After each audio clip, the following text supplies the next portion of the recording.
What began as a mysterious disappearance would end in a horrifying investigation into a twisted man's online profile. But the more investigators looked into this unexpected connection, the more they realized that not everything was quite as it seemed. Well, hello, ladies.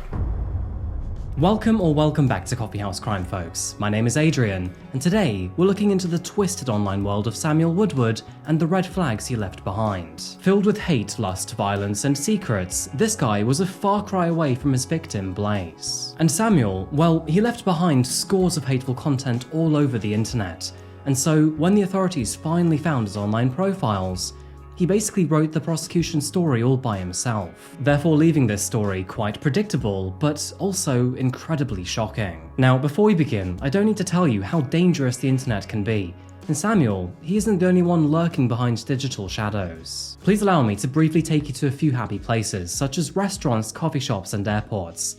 Do you know what all three of them have in common?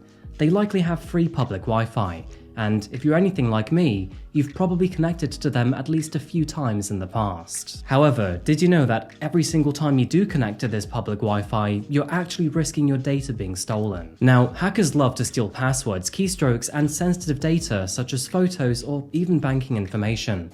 And so, why even bother giving them the opportunity when you can just simply use a VPN? Now, essentially, a VPN is a digital shield that protects your identity by blocking all interference from unwanted people. Which is exactly why I'd like to share this exciting message from PIA, the world's most transparent VPN provider. Private internet access protects your IP address and encrypts your internet connection by providing you with a virtual private network, or a VPN for short. And it does all of this with just one tap. One of the unexpected problems of moving from England to Australia was suddenly losing all of those Netflix exclusive titles. For me personally, I was left wondering if I would ever finish season 2 of The Diplomat. But thankfully, PIA conveniently saved me here too. With PIA, regional blocking is a thing of the past, and you can access servers in 91 countries and all 50 US states. And with only one subscription, you can protect an unlimited number of devices simultaneously. And the price is even better. PIA is offering its services to Coffeehouse Crime viewers for only $2.03 per month, which is a massive 83% discount. And to top all of it off, they will throw an additional 4 months for free. So why not try PIA and protect your online data today? And what's more, it's risk-free with its 30-day money-back guarantee. Just click the link in the description below. Thank you to PIA for keeping both me and my viewers safe, and thank you to you folks for supporting us content creators. And now, with that said, let's get straight into this video. This is the case of Blaze Bernstein.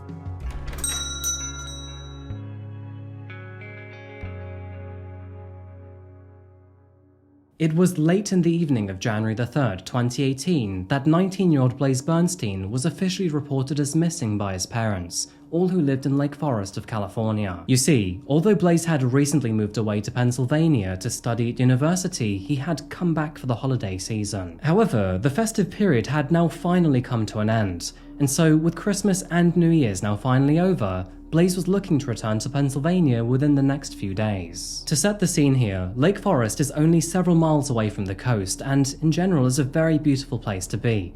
And of course, with this being California, it is normally drenched in sun. Now, in general, this area is a very happy place to live. However, when he suddenly vanished in January, quite understandably, his parents were not happy at all. Born on April 27, 1998, to his father Gideon Bernstein and his mother Jean Pepper, Blaze was part of a very loving family of 5. He grew up in a happy home and was encouraged by his parents to follow his dreams. To add to this, Blaze had a very good education, attending Orange County School of the Arts, before then studying at the University of Pennsylvania, where he made many new friends and mentors. Now, Blaze was an exceptionally friendly young man. He was bright, expressive, creative, Jewish, and openly gay. So, let's cast ourselves back to the morning of January the 3rd, 2018. It was on that morning that Blaze was set to meet his mother in town for a dental appointment. Only, he would never show up. However, when she tried to call her son's mobile phone, well, that went straight through to voicemail. In response, she then called his father. Only, he too had some even more concerning news. It was during that phone call that the two parents realized that neither of them had heard from him since the evening prior. And so, when did he vanish? Was it a mere hour ago, or the better half of a day? Gene rushed home to check his bedroom, but only to find it was empty. And despite his wallet, retainer, glasses, and keys all remaining, her son was nowhere to be found. What is odd is that Blaze had messaged his mum for most of the day before, making plans to meet her in town. And so, with him now suddenly gone, well, this was a very worrying situation. In response, Gene called the police to file a missing persons report, while Gideon called his friends to see if they had seen him. They would also try to check online because, the Bernsteins were not ignorant of the internet. They knew that there was a high possibility that something could be found on his social media accounts. And so, with that in mind, they made the difficult decision to invade his privacy and look on his laptop. Jumping onto it, they tried to log into his various social media accounts, and that is when they eventually managed to gain access to his Snapchat, which, of course, is a messaging app with the option for private messages to self-destruct. And it was there, while on his Snapchat, that they came across one contact in particular, that being a young man named Samuel Woodward. Now, Gideon and Gene had never heard of this name before, and he wasn't a friend that they knew about. But what they did know is that he had sent Sam his home address the night prior, and that the rest of the conversation seemed to be long gone due to privacy settings. This was looking rather suspicious, and Gideon, well, he wanted to tackle this mystery head on. In response, he sent one message to Sam, simply saying, "Please pick up."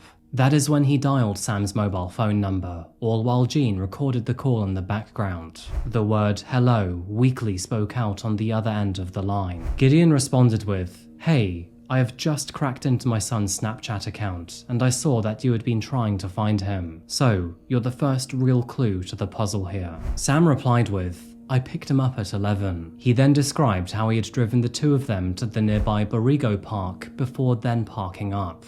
Gideon asked, "Okay, and then did he get out of the car, or what happened?" According to Sam, Blaze had plans to meet another friend here, and so he had spontaneously driven his friend to the park. The two of them then allegedly got out of the car for a brief moment, before Blaze then walked down a path and vanished into the darkness. Gideon noticed that Sam seemed quite panicked over the phone. He also explained that their encounter was more of a spur-of-the-moment kind of thing. Apparently, the two were friends while attending OCSA, and hadn't been in contact for a while. In response, Gideon then asked if this was the best number to reach him in the future. Sam weakly replied with, "Yes sir, it is. I want to find Blaze as much as you do." Now, this entire situation was already concerning, but the way that Sam acted on the phone call was even stranger. And so, no surprise, Blaze's parents immediately handed over that recording to officers. However, they were not quite finished with their own investigations. With police formalities often taking far longer than expected, they decided to reach out to their son's friends to see what they thought about Sam. And their response was not good. For example, one friend was thoroughly surprised that the two had even considered hanging out. Apparently, Sam was crazy, and not the good kind either. He was actually very dangerous and the polar opposite of Blaze. In fact, another friend was quite blunt about the entire situation. He claimed that there would only be two reasons why Sam would ever want to meet up with Blaze. The first one would be to secretly hook up with him, and the second would be murder. Now, of course, this was very crucial information for the officers and sadly immensely worrying for his parents.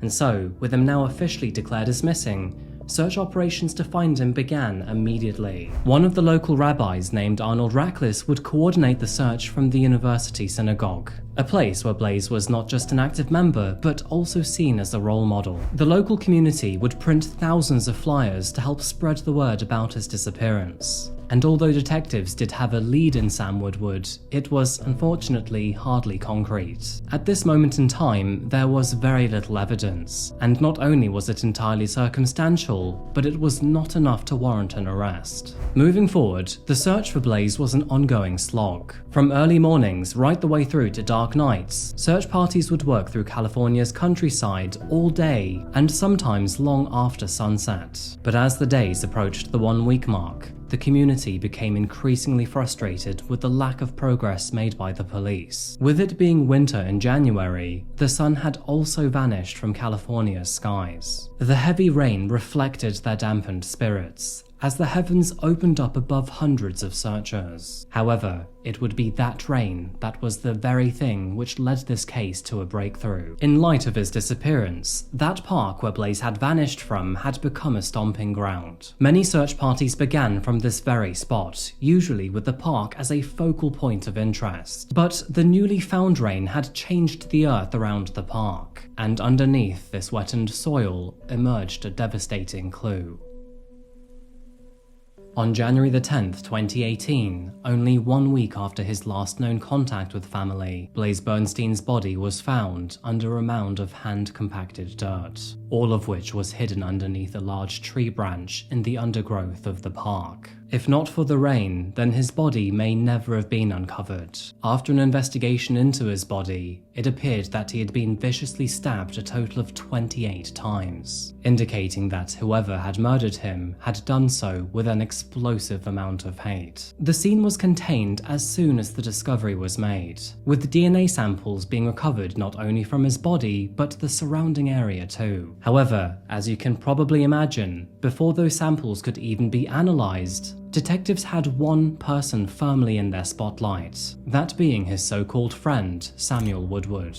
The gruesome discovery gave detectives enough of a reason to obtain a search warrant, not only to Sam's family home, but also the car he drove on the night of Blaze's disappearance. However, before they would hand this warrant over, they had one other task to do first. It was in the middle of the day and in broad daylight that police officers, who were wearing plain clothes at the time, waited for Sam to leave his property. Eventually, he left the house to then get into his vehicle, and the very moment that he did, officers arrested him on suspicion of murder. The next step in their process was to obtain DNA evidence from that vehicle, and although it would take a while to come back, the results were surprising. However, it would be what they would discover inside the property that would shock them even further. After searching the house, they would eventually find a knife which appeared to be stained in blood, and after obtaining a swab from that knife, they discovered that the DNA seemed to match that of Blaze Bernstein. And now, all that was left to do was for detectives to dive into Samuel's online world. And let me tell you folks, you better buckle up for this one, because this guy, he is seriously sick and depraved. However, before we take a look at his online personality, let's take a brief look at Samuel's history. Born in the year 1998 to his parents, Mikel and Blake, Samuel is the second of two sons after his older brother, Clay. But unlike his brother, Sam is very different to him. Described as timid, closed off, and shy, he was a troubled kid in his own peculiar way. The troubling signs did seem to start early when, at the young age of 4, he intensely despised how t-shirts felt on his neck. He would take forever tying his shoes, struggled to fit in while at school, and would often fight with all of the other children in class. By 3rd grade, he was basically a sailor, because none of his sentences could be finished without swearing. By the age of 10, his isolation had become far more distinctive. Around this time, he began to fixate on things ranging from sharks and spiders to cars and airplanes to World War II. More specifically, he seemed to love the Nazi Party and became infatuated with their ideas. Unrelated, but Sam was eventually diagnosed with autism. From 7th grade, he enrolled at the Orange County School of the Arts, where, as you can imagine, people from all walks of life were finding their own feet and their identities. But this became a big problem for Sam. Due to his conservative upbringing and his interest in Nazi ideologies, he developed a largely judgmental view of minorities. In fact, he struggled with it so much that he was pulled out of school after the first year. This isolation would follow him throughout his teenage years, finishing his junior and senior years at Corona Del Mar High School, before then enrolling at the California State University, Channel Islands. To absolutely no one's surprise, much like his younger years, he would not prosper at all in his university education. His fellow peers would describe him as quiet, awkward, and unsociable. Withdrawn to himself, he made no effort to mingle with any other students, instead sitting quietly in class while doodling in his notebooks. Taking a brief look at his notebooks, his doodles were primarily a scribbled mess less of his inner thoughts and feelings. Most of his drawings were either military or violent images, often including a selection of his favorite firearms. Because of the kind of person that he is, classmates called him racist, homophobic, and sexist, and since quite understandably nobody wanted him around, all he could do was find his own crowd online. Now, it is quite strange how similar this case is to my previous story, but Sam would find refuge in a Russian-owned meme-sharing website named iFunny. And although this website was intended for memes and nothing more, it would eventually become somewhat hijacked by extremists around the year 2010. And once again, the main reason behind this was the lack of moderation. While here, Sam found many like-minded people who encouraged his extreme ideologies and views rather than shunning them. He would become obsessed with the Atomwaffen Division, also known as the National Socialist Resistance Front. And by the way, these guys are so extremist that multiple countries have designated them as an online terrorist group. Now, his family had no idea he was on this website or what he was up to, and this is why content moderation can be so important here, as through their ignorance, Sam became radicalized. Plenty of images of him can be found online. For example, this one of him wearing an Atomwaffen mask, a skull-patterned face covering often worn by its members. After Sam turned 18 years old, he had more access to his own freedom. Stepping away from the computer, he once traveled to Colorado to meet James Mason, who at the time was a neo-Nazi group leader. To add to that, he would then eventually attend a camp which was run by the very same group. While at this camp, they focused on the downfall of society while also enforcing their beliefs. Shortly after leaving the camp, Samuel returned to his family home where he felt downtrodden and frustrated with his loneliness. It was shortly after that he decided to sign up to the popular dating app Tinder. Now, I'm sure I don't need to explain to you how Tinder works, but one of the necessary steps that you have to take is to provide your gender preference in order to get matched partners. And strangely enough, Samuel, who quite clearly was the avid sexist and homophobe, would then go on to select that he was seeking not only women, but men as well. Now, as soon as you hit that button, you'll be connected with other people in your area, and, well, let's just say that this surprise revelation would spread rather quickly around town. This would be how Blaze would eventually connect with Samuel, and so, in the latter months of 2017, the two started chatting before then exploring the idea of meeting for some fun. Simultaneously, Sam would persevere with his hatred online. Blaze would be the first one to start the conversation, reaching out to say, "I think you're hot."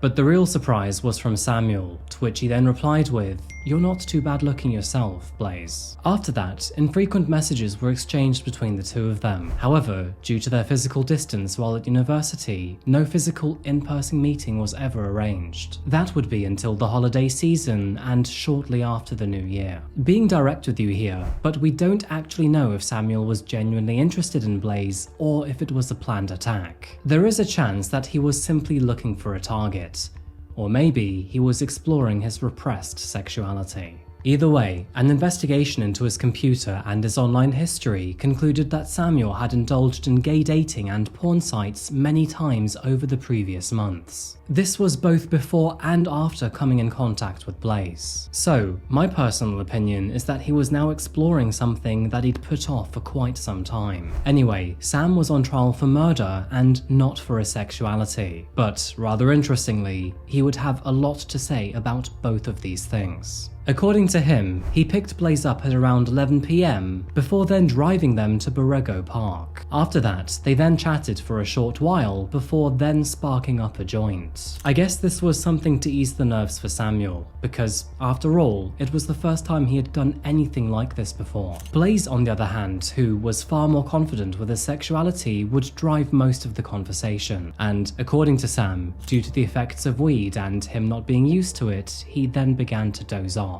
Sam claims that by the time he came around, he noticed that not only had Blaze undone his belt buckle, but he also had his phone in his hand. As a result, he assumed that maybe Blaze had taken a picture of the two of them, which then sent him in a panic. It is worth noting here though that there is no evidence to suggest a photo ever being taken, and further forensic analysis would conclude that no phone activity ever seemed to occur. Either way, Sam claims that Blaze then apparently threatened to tell not only his friends, but also his family about their adventure, to which he further panicked, saw red, and then snapped. He admitted to grabbing the knife and then stabbing Blaze in a fit of rage. And when all of this was said and done, he then dragged his lifeless body into the underbrush of the park. After that, Sam then returned home to fall asleep as if nothing had happened, only to wake up the next day from a phone call from Blaze's father, Gideon. Online analysis would confirm that, in the following days, Sam routinely visited websites and forums that seemed to congratulate him over Blaze's murder, further suggesting that he actually relished in his death. Moving forward, the authorities unsurprisingly declared this incident to be a hate crime for various reasons. I mean, was this attack anti-Semitic or anti-homosexual?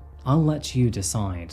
Shortly after his arrest, which was on January the 13th, the presiding judge would charge Sam not only with murder, but also with personal use of a deadly weapon. Later on that year, in August, 2 additional charges would be added, those being positioned around Blaze's sexuality and his religion.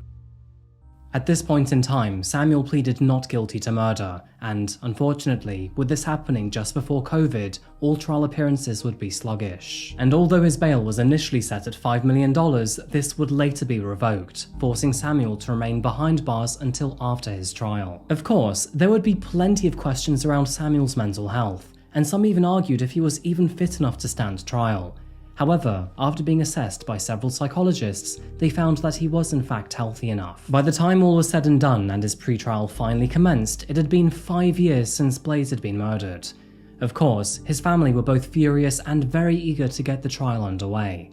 However, unfortunately, they would have to wait 1 extra year. By the time April 2024 rolled around and Sam had finally been brought to the stand, it became quite clear that time had not treated him well. He showed up in court with long disheveled hair and gaunt, malnourished facial features. Members of the court would speak of his menacing presence, often comparing it to that of the infamous cult leader Charles Manson. And although you couldn't really see his face behind that greasy mop, his voice would often crackle weakly. Samuel spoke minimally in his trial, allowing his defense attorneys to speak for him instead. In their opening statements, his attorney admitted his client's guilt, which was a stark change from his non-guilty plea only 6 years earlier. They claimed that Sam's actions were not premeditated, nor were they motivated by homophobia or anti-Semitism. Instead, they claimed it was an unfortunate buildup of panic and repression. His defense team would also highlight the consensual messages sent between him and Blaze, and would further reveal that Sam's father, who was very homophobic, often scared his son from being openly gay. They would also discuss Sam's mental health issues, which included his diagnosis of Asperger's syndrome and obsessive-compulsive disorder. And as for the knife, well, apparently, it was never meant to hurt anyone. Sam claimed that old habits die hard, and thanks to him being a Boy Scout, he was never without one. However, the prosecution would destroy all hope that Sam had. They argued that online radicalization encouraged Sam's already conservative upbringing, further nurturing him into a poisonous extremist who supported racism, homophobia, and sexism. Their evidence was quite solid too, as they would produce numerous emails sent by Sam to fellow extremists.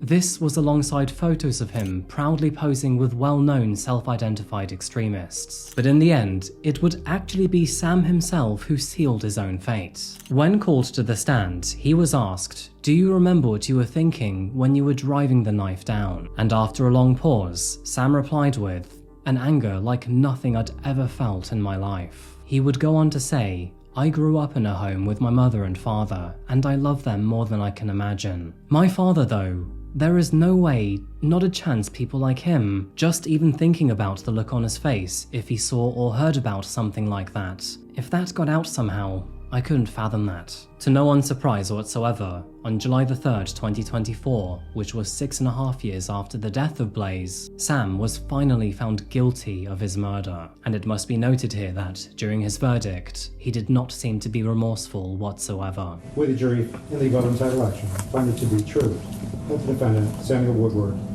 committed hate crime, first-degree murder. On November the 16th, 2024, he was then sentenced to life in prison without the possibility of parole. While issuing the sentence, the judge said there was evidence that he had planned the murder, and that, furthermore, it was committed out of hate against his sexuality. Sam was not present for his sentencing, as, apparently, he was too sick to attend. The judge declared this case to be a true tragedy, further saying, "You have one young man who was smart, funny, successful, and on track for a bright future. And then you have a second intelligent young man with lots of promise, but struggling with his sexual identity, his mental health, and his loneliness, and never receiving psychological support that he so clearly needed." But saying that, the only one who really matters here is Bernstein. Found within the park where he lived his final moments, there are now hundreds of hand-painted stones in memory of him. Several communities from various walks of life all remember him for his happy, positive self. He was a bright beacon of positivity to all of those who knew him, a person who could turn the ordinary into the extraordinary, and his mother, more than anyone else, saw that spark in her son. His message of tolerance, love, and acceptance rings out through his memory, and the pile of stones have only grown over time, as people are brought together through their loss. Through his death, his parents are now dedicated to spreading love and kindness in his honor. They have since created the Blaze It Forward campaign, which encourages people to perform acts of kindness in memory of their son. Samuel, on the other hand, will remain behind bars for the rest of his life until he rots. What a waste of a human life. With that said, we've reached the end of today's video, folks. Thank you so much for watching today, I really do appreciate you being here.